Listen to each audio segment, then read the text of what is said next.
Assalamualaikum warahmatullahi wabarakatuh. Perkenalkan, nama saya Nurit Anissa dengan NIM 2130224406, Prodi Pendidikan Fisika A, Universitas Negeri Yogyakarta.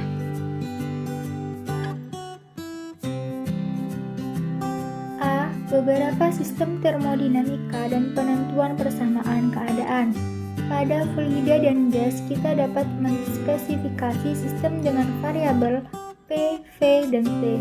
Maka untuk padatan yang berada dalam kesetimbangan termodinamik, kita tidak akan selalu cukup menspesifikasi hanya dengan variabel temperatur dan tekanan. Oleh karena itu, ada beberapa variabel yang perlu disertakan. B. Kawat tegang. Spesifikasi termodinamik yang cukup lengkap untuk sebuah kawat dapat dinyatakan dengan 3 koordinat saja, yaitu 1. Gaya tegangan kawat, 2. Panjang kawat, 3. Temperatur. Untuk kawat dengan temperatur tetap, dalam batas elastisitasnya berlaku hukum Hooke, yaitu gaya tegangan kawat sama dengan K kali dalam kurung L min L0.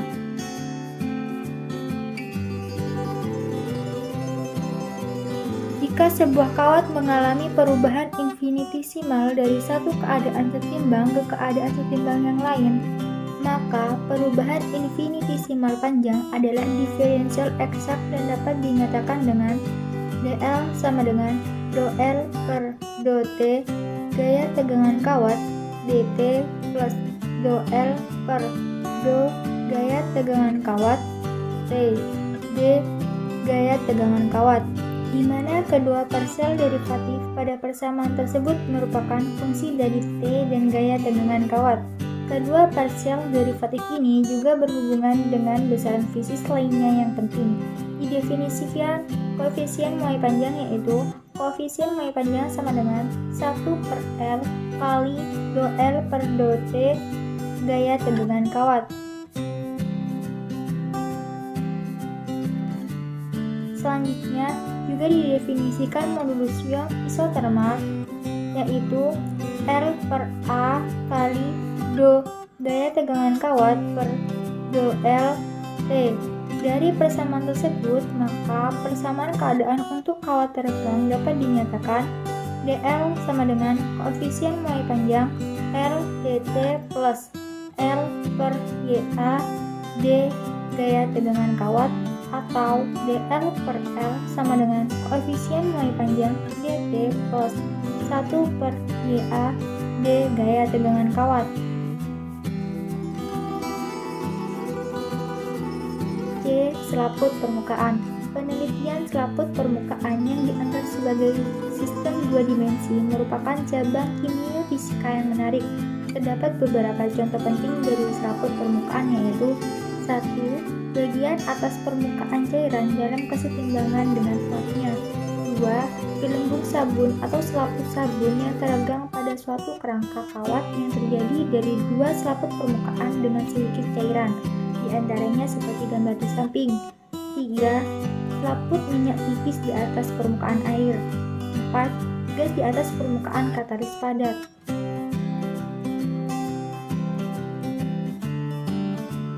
Gaya yang berhasil tegak lurus persatuan panjang garis disebut tegangan permukaan. Penjelasan termodinamik yang memadai untuk selaput permukaan diberikan melalui perincian 3 koordinat, yaitu 1. Tegangan permukaan, 2. Luas selaput, 3. Temperatur absolut. Dalam menangani selaput permukaan, cairan yang menyertainya harus selalu dianggap sebagai bagian dari sistem. Hal ini bisa dilakukan tanpa memasukkan tekanan dan volume dari sistem gabungan, karena biasanya tekanan tetap dan perubahan volumenya dapat diabaikan. Permukaan cairan murni dalam kesetimbangan dengan upaya memiliki persamaan keadaan yang sederhana. Untuk hampir semua cairan murni, persamaan keadaannya dapat ditulis sebagai berikut. Y sama dengan Y0 dalam kurung 1 min T per Tc pangkat N. Dari persamaan ini dijelaskan bahwa tegangan permukaan menurun ketika T bertambah dan menjadi 0 ketika T sama dengan Tc.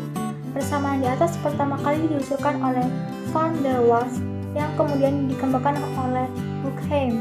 Kebersamaan keadaan selaput minyak di atas air juga sangat menarik. Jika YW menyatakan dengan tegangan permukaan air bersih dan Y menyatakan tegangan permukaan air yang diselimuti minyak, maka dalam luasan A yang terbatas dalam kurung Y min YW, A sama dengan AT, di mana A adalah konstanta. Perbedaan Y min YW kadang-kadang disebut tekanan permukaan. Selaput seperti itu dapat dimanfaatkan atau dimulaikan, dan bila diendapkan pada gelas mempunyai sifat optis yang menarik yang dikenal sebagai cincin Newton.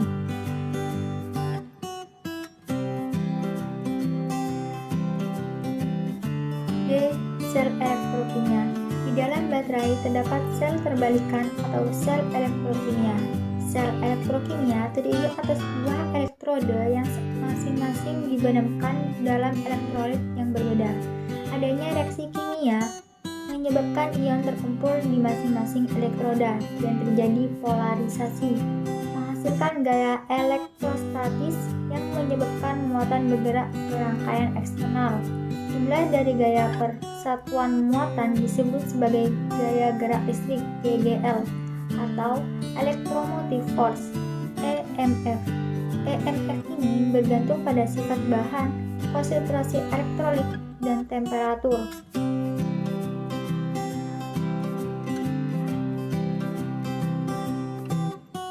Sifat penting sel elektrokimia ialah bahwa perubahan kimia yang menyertai pemindahan muatan listrik dalam satu arah terjadi dengan besar yang sama. Dalam arah sebaliknya, ketika jumlah muatan listrik yang sama dipindahkan dalam arah sebaliknya, boleh merupakan tekanan dan volume, dan menggambarkan sel itu dengan memakai 3 koordinat saja, yaitu 1. GGL atau EMF epsilon diukur dalam V, 2. Muatan Z diukur dalam K, 3. Temperatur absolut T diukur dalam Kelvin.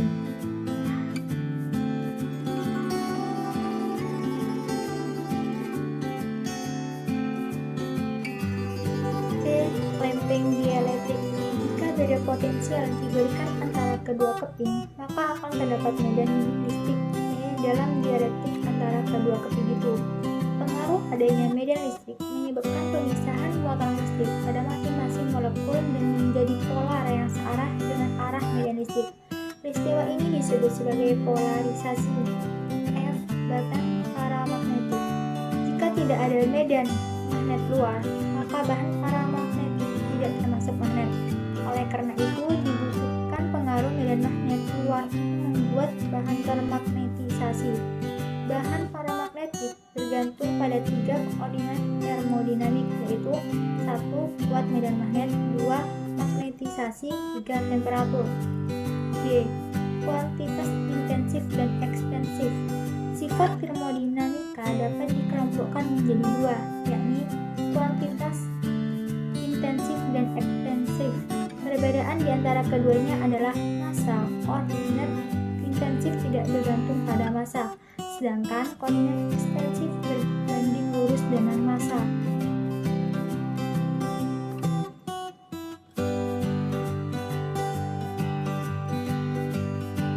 Kesimpulan, telah banyak pengembangan termodinamika yang masih penting dengan berdasarkan sistem hidrostatik atau sistem PVT. Beberapa sistem dengan dimensi geometri dan variabel fisis yang berbeda juga menjadi penting. Sistem termodinamika lainnya yang penting itu adalah A. Kawat tegang, B. Selaput permukaan, C. Sel elektrokimia, D. Lempengan dielektrik, E. Batang paramagnetik. Sifat termodinamika dapat dikelompokkan menjadi 2, yakni kuantitas intensif dan ekstensif. Sifat ekstensif jika nilai dan keseluruhan sistem merupakan penjumlahan nilai dari setiap bagian yang mengisi sistem tersebut. Panjang, massa, dan volume adalah sifat-sifat ekstensif. Sifat ekstensif tidak dapat diakumulasikan seperti sifat ekstensif. Nilai sifat intensif tidak dipengaruhi oleh ukuran sistem dan dapat bervariasi di setiap bagian sistem pada waktu yang berbeda. Dengan demikian, sifat ekstensif merupakan sifat fungsi waktu, volume spesifik, pangkalan dan temperatur adalah contoh sifat ekstensif yang digunakan.